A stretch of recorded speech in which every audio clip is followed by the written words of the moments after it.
Hello student, स्वागत है आपका आपके अपने YouTube channel RDJD study centre पे। स्टूडेंट, जैसा कि पिछले दिन हम आप लोग एंडोक्राइन ग्लैंड देखे थे और एंडोक्राइन ग्लैंड के बाद आज मैं लास्ट टॉपिक देखूंगा मिक्स ग्लैंड अर्थात मिश्रित ग्रंथियां। ग्रंथियों में आपको पहले टॉपिक में बताया गया एक्सोक्राइन ग्लैंड अर्थात बाह्यस्रावी ग्रंथियां, दूसरे में इंडोक्राइन बता दिया गया, अंतःस्रावी बता दिया गया और आज ग्रंथियों का लास्ट टॉपिक है मिक्स ग्लैंड अर्थात मिश्रित ग्रंथियां। ये एक छोटा सा टॉपिक है, चलिए देखते हैं मिक्स ग्लैंड अर्थात मिश्रित ग्रंथियां। इनका मुख्य कार्य क्या है? एंजाइम तथा हार्मोन दोनों का श्रवण करते हैं। तो अगर कोई पूछता है मिश्रित ग्रंथियां हैं क्या, तो आप बताएंगे मिश्रित ग्रंथियां ऐसी ग्रंथियां होती हैं जो एंजाइम तथा हार्मोन दोनों का श्रवण करते हैं। मैंने आपको एंडोक्राइन और एक्सोक्राइन में जो हार्मोन श्रावित करते थे या एंजाइम श्रावित करते थे उस पर हमारी आपकी बात पिछले क्लासों में हो चुकी है। तो यहाँ पे मिक्स ग्लैंड अर्थात मिश्रित ग्रंथियां, मिश्रित ग्रंथियों में सभी लोगों को पता है कि एंजाइम तथा हार्मोन दोनों का श्रवण करते हैं। किसका श्रवण करते हैं? एंजाइम तथा हार्मोन का।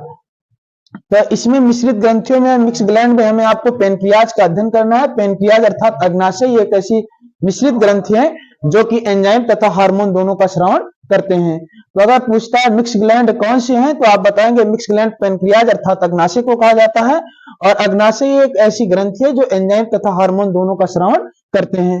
तो पेनक्रियाज अर्थात अग्नाशय जो है, पहले स्टेप में मैंने आपको बताया कि अग्नाशय की जो कोशिकाएं हैं उन्हें लैंगरहैंस की दीपिका भी कहते हैं।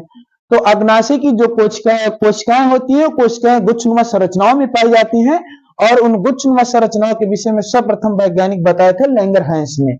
तो इसलिए लैंगरहैंस की दीपिका भी कहा जाता है अग्नाशय को।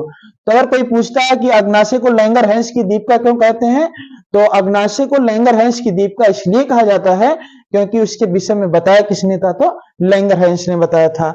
ये मुख्यतः एंजाइम जो श्रावित करते हैं, और 3 एंजाइम श्रावित करते हैं। मैंने आपको एक शॉर्ट फॉर्म में लिख दिया है LAT।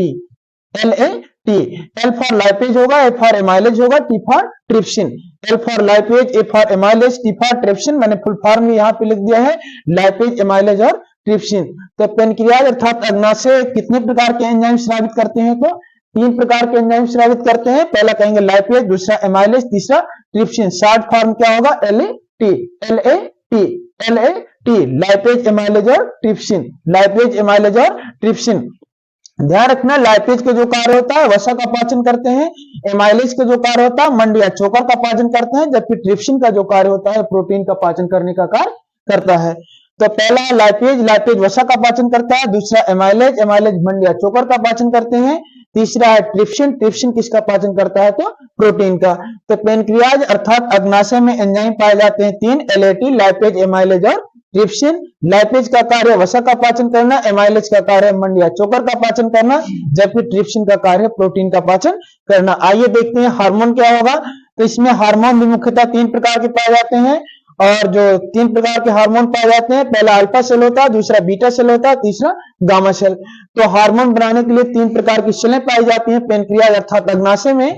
सेल के नाम क्या होंगे? तो आप बताएंगे अल्फा, बीटा और गामा। अल्फा, बीटा और गामा। अल्फा सेल जो होता है ग्लूकेन नाम के हार्मोन बनाते हैं।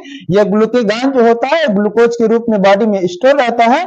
ऐसी स्थितियों में ग्लाइकोजन को ग्लूकोज के रूप में स्टोर करता है। समझने की कोशिश करना, मैं आपको बताया कि अल्फा सेलें जो है ये ग्लूकान बनाते हैं, यानी ग्लूकान नाम की हार्मोन बनाते हैं जो स्टोर किस रूप में होते हैं? तो ग्लूकोज के रूप में स्टोर होते हैं।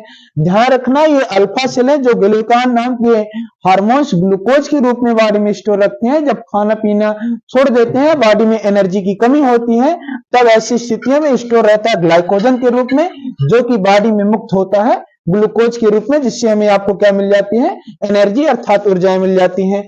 तो अल्फा सेलों का कार्य ग्लूकेन नाम के हार्मोन जो होते हैं इन्हें स्टोर करता है और ग्लाइकोजन के रूप में छोड़ता किसमें है? तो ग्लूकोज के रूप में छोड़ता है। दूसरा आपकी बीटा सेलें हैं। बीटा सेलों का कार्य है इंसुलिन का नियंत्रण करना। और ध्यान रखना कि मैंने आपको पीछे भी क्लास में बताया कि जितने हार्मोन होते हैं ये सारे हार्मोन बने किसके होते हैं? तो प्रोटीन के बने होते हैं। अगर पूछता है कि कौन से हार्मोन जल में घुलनशील होते हैं, तो आप बताएंगे बीटा सेल या बीटा हार्मोन जो इंसुलिन का निर्माण करता है वो किसमें घुलनशील होता है? जल में।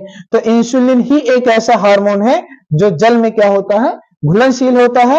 इंसुलिन का नियंत्रण करता है कौन? तो बीटा सेलें करती हैं। ध्यान रखना, अगर इंसुलिन नियंत्रण में नहीं रहा तब ऐसी स्थितियों में मधुमेह अर्थात डायबिटीज की समस्या होती है।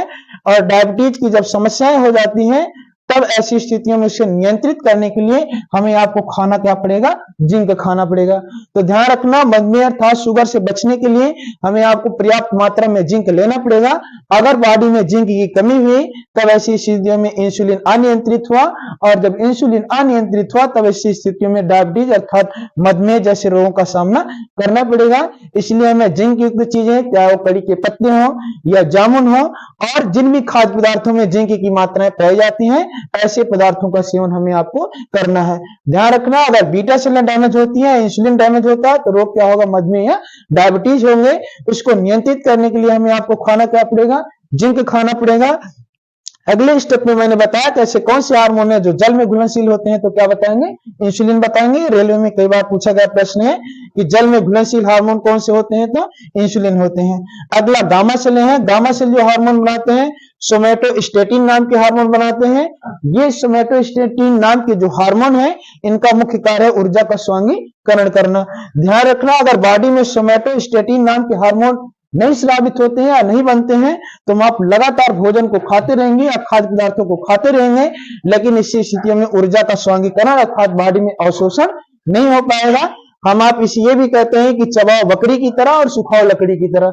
चबाओ बकरी की तरह तथा सुखाओ लकड़ी की तरह तात्पर्य यह है कि हम आप लोग बकरियों की तरीके से अगर लगातार खाद्य पदार्थों को खाते रहें फिर भी लकड़ी की तरीके सूखते चले जाएं या पतले दुबले होते चले जाएं, तो ऐसी स्थितियों में कौन सा हार्मोन कार्य नहीं कर रहा है, तो सोमेटोस्टेटिन अर्थात गामा सेलें अगर सोमेटोस्टेटिन नाम के हार्मोन स्रावित नहीं कर पा रही हैं तब ये ऊर्जा का स्वांगीकरण नहीं कर पाएगा, जिससे हम आप लोग दुबले पतले अर्थात चबाओ बकरी की तरह और सुखाओ लकड़ी की तरीके से हो